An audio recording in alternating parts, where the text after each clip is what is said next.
One thing I didn't tell you, I don't think about that, and I don't know if you know this, but there's a neuropsychologist named Elkonin Goldberg who was a student of Alexander Luria, and Luria was, I think, the greatest neuropsychologist of the 20th century. He was a Russian, and he was one of the first people to really determine, in large part, the function of the frontal cortex, which was quite a mystery for a very long period of time.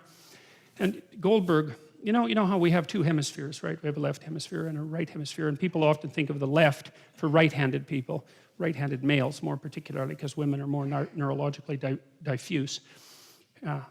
It's one of the things that makes them more robust to head injury, for example. And maybe men are less diffuse and somewhat more specialized, which makes them a bit more specialized, but a little more subject to damage.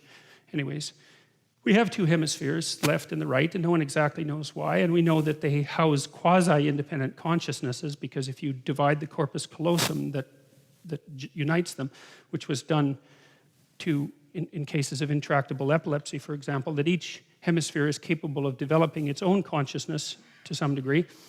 The right generally nonverbal and the left verbal. And so there has been this idea that the left is a verbal hemisphere and the right is a nonverbal hemisphere. But that can't be right, because of course animals don't talk and they have a bifurcated hemisphere. So if it's right, it's not causally right. Now Goldberg hypothesized instead that the hemispheres were specialized for routinization and non-routinization, or for novelty and familiarity, or for chaos and order.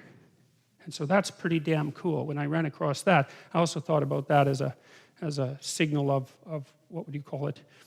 Multi-method, multi-trait construct validation, because I'd never thought of the hemispheres as operating that way, and Goldberg came up with this in a historical pathway that was entirely independent from any mythologically inspired thinking, completely independent. In fact, it was motivated more by materialist Russian neuropsychology, which was materialist for political reasons and also for scientific reasons. But the idea is that we have one hemisphere that reacts very rapidly to things we don't know, and it's more imaginative and diffuse, and it's associated more with negative emotion, because negative emotion is what you should feel immediately when you encounter something you don't understand. Because it's a form of thinking, right? Negative emotion, it's like, I'm somewhere where things aren't what they should be.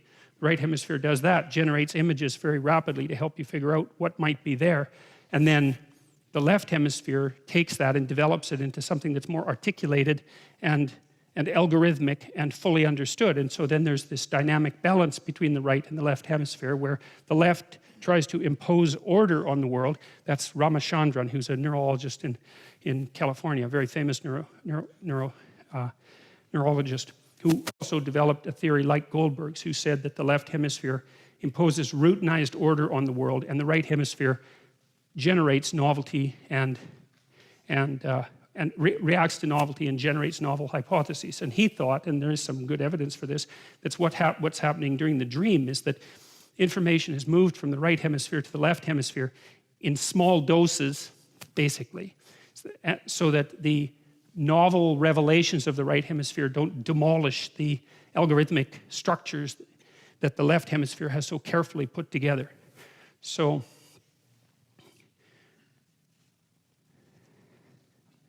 and I like that theory too, because it also does help justify the hypothesis that I've been laying out for you, which is that, you know, there's part of us that extends ourselves out into the world and tries to understand what we don't know, and that part extends itself out with behavior and also with emotion and also with image, and then maybe with poetry, and then maybe with storytelling, and then as that develops, then we develop more and more articulated representations of that emergent knowledge. And so you can map that quite nicely onto the neurologists and the neuropsychologists' presumption about what constitutes the reason for the hemispheric differentiation. But the other thing that's so cool about the hemispheric differentiation argument, as far as I'm concerned, and this is worth thinking about, man, because it's a real, there's a word that Ned Flanders uses for that. Noggin scratcher? I think it's something like that. Anyways, you know, we do make the assumption that what it is that we are biologically adapted to is reality, right? It's actually an axiomatic definition, if you're a Darwinian, because nature is what selects. By definition, that's what nature is. It's what selects. And if the nature that selects has forced upon you a dual hemispheric structure because half of you has to deal with chaos and half of you has to deal with order, then you can make a pretty damn strong inferential case that the world is made out of chaos and order. And that's really something to think about, man, you know. So you can think about that for a while if you want.